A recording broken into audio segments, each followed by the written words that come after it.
Tesalonika pasal 1 ayat 2-10. Kami selalu mengucap syukur kepada Allah karena kamu semua dan menyebut kamu dalam doa kami. Sebab kami selalu mengingat pekerjaan imanmu, usaha kasihmu, dan ketekunan pengharapanmu kepada Tuhan kita Yesus Kristus di hadapan Allah dan Bapa kita. Dan kami tahu, hai saudara-saudara yang dikasihi Allah, bahwa Ia telah memilih kamu. Sebab Injil yang kami beritakan bukan disampaikan kepada kamu dengan kata-kata saja, tetapi juga dengan kekuatan oleh Roh Kudus dan dengan suatu kepastian yang kokoh. Memang kamu tahu bagaimana kami bekerja di antara kamu oleh karena kamu. Dan kamu telah menjadi penurut kami dan penurut Tuhan. Dalam penindasan yang berat, kamu telah menerima firman itu dengan sukacita yang dikerjakan oleh Roh Kudus.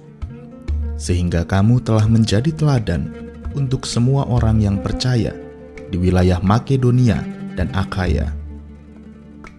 Karena dari antara kamu firman Tuhan bergema, bukan hanya di Makedonia dan Akhaya saja, tetapi di semua tempat telah tersiar kabar tentang imanmu kepada Allah. Sehingga kami tidak usah mengatakan apa-apa tentang hal itu. Sebab mereka sendiri bercerita tentang kami, bagaimana kamu sambut, dan bagaimana kamu berbalik dari berhala-berhala kepada Allah untuk melayani Allah yang hidup dan yang benar, dan untuk menantikan kedatangan anaknya dari sorga, yang telah dibangkitkannya dari antara orang mati, yaitu Yesus yang menyelamatkan kita dari murka yang akan datang. Demikianlah sabda Tuhan.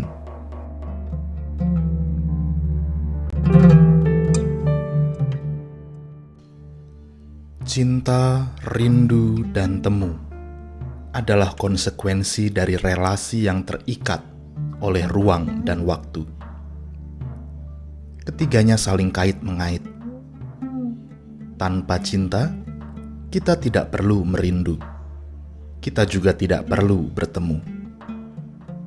Tanpa rindu, kita tidak perlu bertemu. Namun, kita perlu mempertanyakan cinta yang kita yakini itu. Tanpa bertemu, maka rindu akan terus mengganggu. Cinta membuat kita bahagia saat merindu. Namun, selama rindu tak kunjung temu, bersiaplah terluka sepanjang waktu. Inilah paradoks rindu.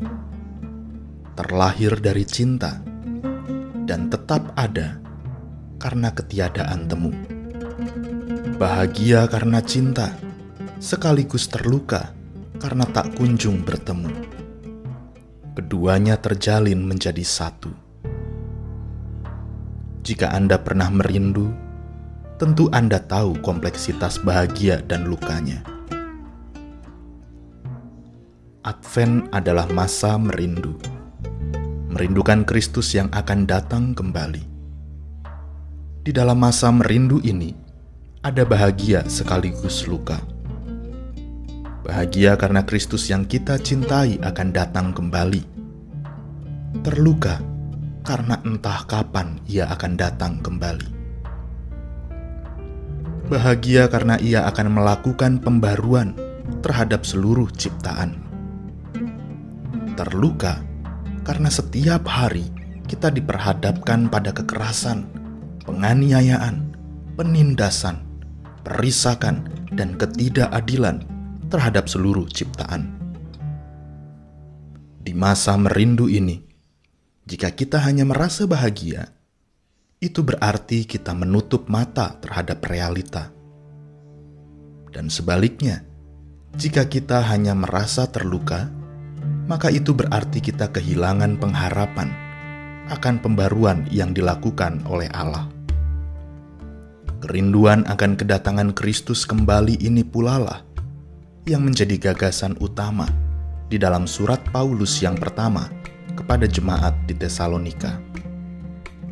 Setidaknya ada 3 hal yang mendasari rasa syukur Paulus terhadap jemaat tersebut, yaitu pekerjaan iman mereka, usaha kasih mereka, dan ketekunan pengharapan mereka kepada Tuhan Yesus Kristus. Apa yang dilakukan oleh jemaat Tesalonika merupakan wujud cinta mereka kepada Allah yang membawa sukacita, sekaligus cara mereka untuk saling merawat luka akibat penindasan yang mereka alami. Baik bahagia maupun luka, keduanya akan tetap ada jika kita benar-benar merindukan kedatangan Kristus kembali ke dunia. Tetaplah berpengharapan dan rawatlah setiap luka. Selamat merindukan kedatangannya kembali.